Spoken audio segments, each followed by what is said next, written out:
Probably should have recorded that later. I vape just like you kids. Yeah, look at that. So we're out here heading to All Electronics at Van Nuys to pick up some Arduino and electronic parts. Getting into a new hobby, I guess. So yeah, we're gonna film that process. Yeah. You see this traffic though? Yeah, look at that.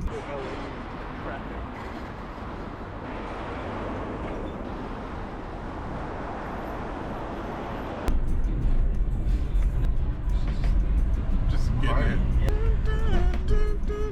That's a good song. It is a good song. This is the Flow Rida. She's bobbing the Flow Rida.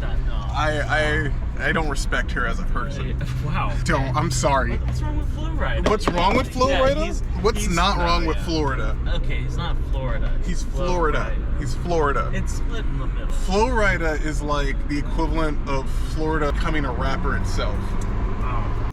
So I say this even though one of my favorite rappers is from Florida, which is Denzel Curry. If you don't know who Denzel Curry is.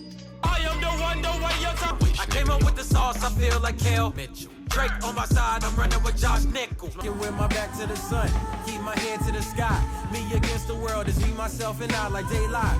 Definitely check them out. Good. Alright, I'm gonna... Oh, it's recording, so... We're here. All Electronics. Appreciate that it's in this, like...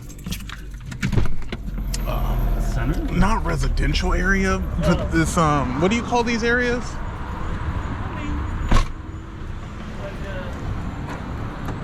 Overall, auto body shops. Yeah, exactly. Industrial complex. You know what I mean, right? I gotta check them out, see if it's real. Cool. No. Oh. Metal diamond. Where? Oh, that one. Oh, that's actually kind of cool. Who's this? Traffic's. That's cool. You want to get some For a house? Oh, tight. Oh, that is actually pretty sick. Oh, this is tight. You tempted? I am. You tempted? Oh, 100%. What would you do with it? What would you do? I mean, I try to see what I could rip out and put in current. Interesting. Yeah, make a new laptop.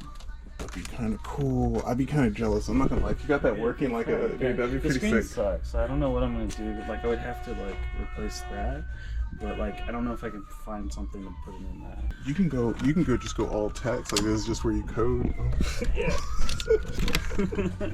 You know, Isn't it tight though? it's pretty cool. I don't miss these. No. I Oh, is that the? yeah, that's the mouse. Yeah. Oh, yeah. I don't miss that. For a while now, we've been saying our driving systems are going to be more arcadey instead of a physics simulation like Gran Turismo, and be an abstraction of real car workings at the same time, similarly to how they do it in a lot of sports anime. They take real concepts and then bend them in order to make them more interesting or impactful. I just want to explain a bit of the process of how we go about doing that. If you watch sports anime, you'll notice that they incorporate a lot of terminology from the real world, and they accurately depict the struggles that happen inside and outside of competitive matches. This can be between other players or the internal struggle of players themselves. And usually what they're going through can be pretty relatable to people who've actually played the sports in these shows. Some people might relate to a high school experience of getting closer to graduating and wanting to win that last championship, or to some what might be a defining championship before their final years. But anime kicks this up to another level by abstracting these attributes and stylizing them to give them more of a dramatic and impactful feel. As you're watching these shows, you're usually on the edge of your seat like it's a real game. The moves look really cool, and more so than in actual sports themselves because they're very cinematic, and here's examples of that. A good one is Prince of Tennis. Our main character here starts finding tennis fun, right? And so then he starts having this inner self-actualization that is blinding to the crowd. It's literally internal, yet outwardly blinds the audience around him. And they can all see it, they're in shock and awe, and you know, he's left with this floating sweat or steam. Don't really know what it is, but he's about to kick some ass, and that's how it goes. You know what I mean? You get hyped for that. It looks cool.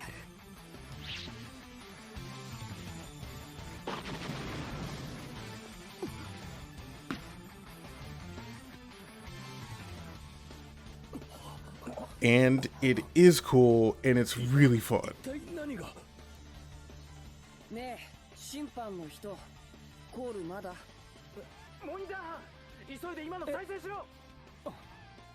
Like, that's wild. I'm sorry. It's sick.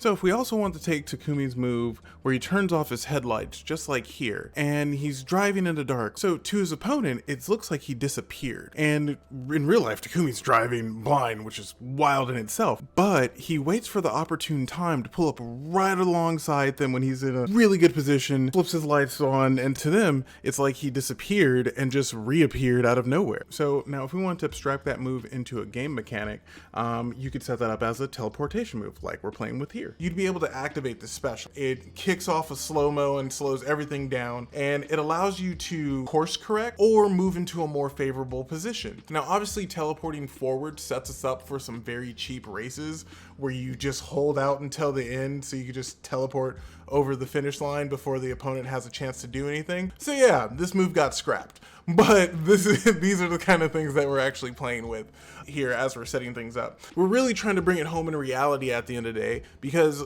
just like these sports animes, at the end of the day, they're based in reality. A lot of the moves may seem ridiculous and like they came out of someone's imagination. To an extent, they partly did in how they're visualized and styled, but they're based on real moves and real life principles. So it's very important that we also pull from real life, and that's where we start the abstraction process. So here, you see me watching a ton of Donut. And so for people who don't know, Donut Media is a car YouTube, and I'm pretty sure if you're watching this, you probably know because they're huge. Anything you want to know about the history of cars, racing, drifting, how engines work, how torque works, all of that information. And I use this information to break down car systems into different parts. Like we said before, we do have torque, RPM, and horsepower correctly calculated into the game how it would be in real life. And also another good resource that we're using is Marco Monster's Car Physics. We mentioned it before, but they have a really good breakdown of car physics. So we pull these terms and then we proceed to split them up into different variables and attributes that we can add to the car. Outside of acceleration, what else was there? It's a gear ratio. I see, because then that's what you're going to LERP instead of pedal time. Gotcha. Yeah, because pedal time is factored into other things. So essentially, yeah, it's like the acceleration, and then we're going to, based on the acceleration, calculate this. Gotcha. The rest of this stays the same. I think that works. No, it may not. It's clean. I mean, it should. I put clutch springs. I don't really know why I put clutch springs. I don't know. What is a clutch spring? I don't even remember what clutch springs do. I didn't even make a note for clutch springs. Okay, falling asleep, man. Tired? Yeah. You guys hungry? You guys eat? No, I could eat. I need to order some. So anti-lag elongates the actional area of boost when shifting. That's how it was set up. So when you increase turbo, we have to increase the lag, and the anti-lag just acts on this lag. Exactly. So pretty much the idea was like, okay, at this point in the RPMs section, you shift here, you boost. If you get a bigger boost, like, cool, you have a bigger turbo now, so your boost window shrinks, but you get more power when you do boost. And then if you have anti-lag, as you boost that up, it, stretches that space. What do you guys want to eat? I'm down. Get a little bit more. Oh, testing it a little bit more? Yeah. This is Michael Burnley. I program and stuff today. Hi, y'all. Michael Burnley here, programmer at CyberCow Studios.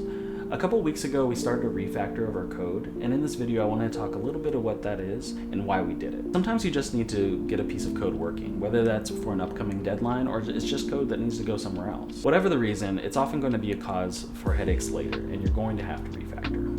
When you refactor your code, you're trying to keep the functionality of the existing code base, but making it much cleaner and work much better. Sometimes you need to do this to get rid of some tracking, to remove some extraneous variables. Whatever the reason is, the main thing that you're trying to do is just make it work better. So here I'm going to put up an example of the same function, pre and post refactor. Now both of these are doing the exact same thing, moving the object that contains the sprite into view every frame. But the difference is that some of the checks that were originally in the function are moved out of here into somewhere else, the driving state, which we'll get to in another video, as well as some improvements that allow a little bit more readability. It's always nice to kill some lines in a file, of course. There's also a kind of unnoticed value in a refactor, which allows you to refamiliarize yourself with the code. You might be asking why we need to do this in the first place, and I'll say it's Marquise's fault.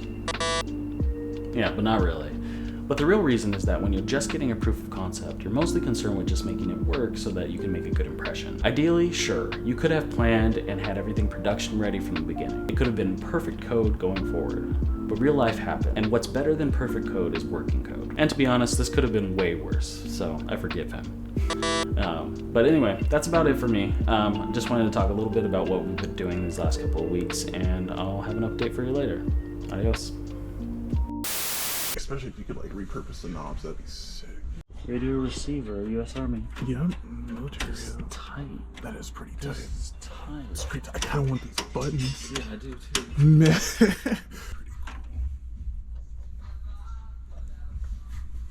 that for earthquakes?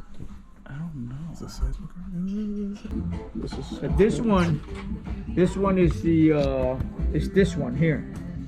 oh, for the sensory kit. Yeah, but this one is starter kit. I don't know if it comes with Arduino or not. What is it, SKA what? 47? That's 47. Noted. Yeah, so it does come with Arduino, but plus everything inside. Plus everything. Awesome. Awesome. And we'll go ahead and get. Still gonna look around, but we'll probably. Thank you. I do want this. It's kind of tight. I have to fix this. You want emergency stickers?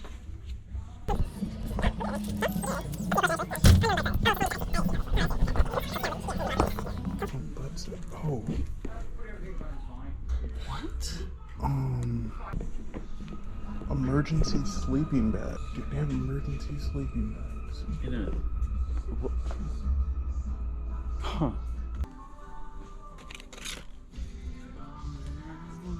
The keyboard sucks though. The keyboard sucks? The keyboard sucks hard. You could cut a hole in the middle. For the keyboard? Yeah. No, yeah. I mean, if I put a better keyboard, like if I put it in, it wouldn't close.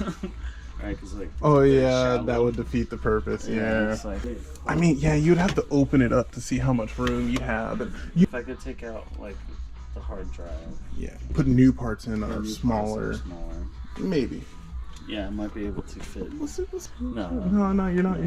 You're good. That's, that's too much of a project. That's fair. You don't even know what you're doing at this point. It must stay, unfortunately. No hackers. Movie. No. Laptops are sick, though. Laptops are sick. Yeah, that's cool. Oh. You want to make trackers? I'm just kidding. So, just left the store, and instead of us starting a new computer/robotic project, we just got starter Arduino kits, which is why we came here in the first place, just so we can actually pick up the hobby and get into some electronics and see what we can do and make. Arduino uses C++. We know C++. So, he was confused. This guy. Apparently he's Los Angelian traffic. Yeah.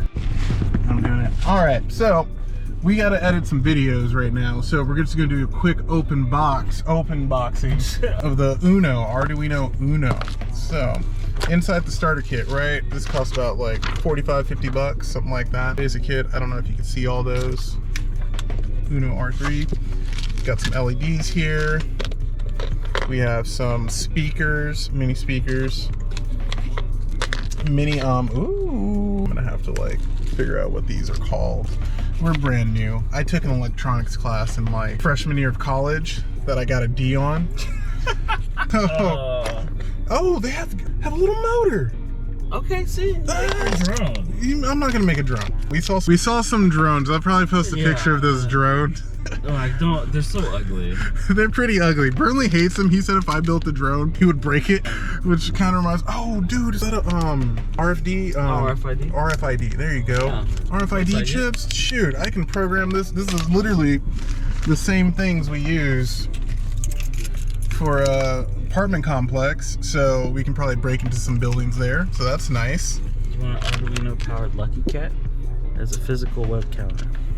I hate that. What do you hate that? I hate that. Honestly, if we can set up some like Arduino thing, we could probably stream it Yeah. I and would people say can so. interact with it. And do something with it. Yeah, and we could just get money off that from like TikTok, cause you know what I mean? Yeah. Oh, I might make these cat ears. These are like bunny ears though. Oh, what do they do though? I hate that. Be careful, Josie. Stop. So anyways, we got Yeah. some more boards right here. Uno board. Something for, you don't have to solder, but you can play with the electrical. Like this. This is an electrical, like solderless breadboard. There you go, it's a breadboard, right? So this allows you to just hard connect pretty much all your electronics, your transistors, your wires, your batteries, anything like that. You just plug it straight into the board instead of actually having to melt solder and connect it like that. You got a little remote that comes with it that you can program. Oh, it's a micro servo. That's cool.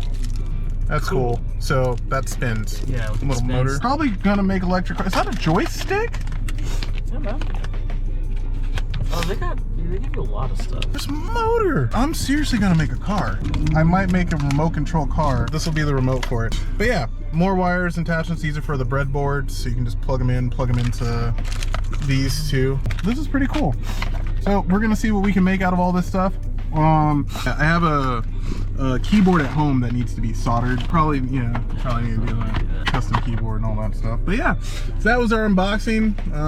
Yeah, that was our trip. We're gonna go and edit these videos now. Yeah. Yeah, you know what I mean? We can't just game dev.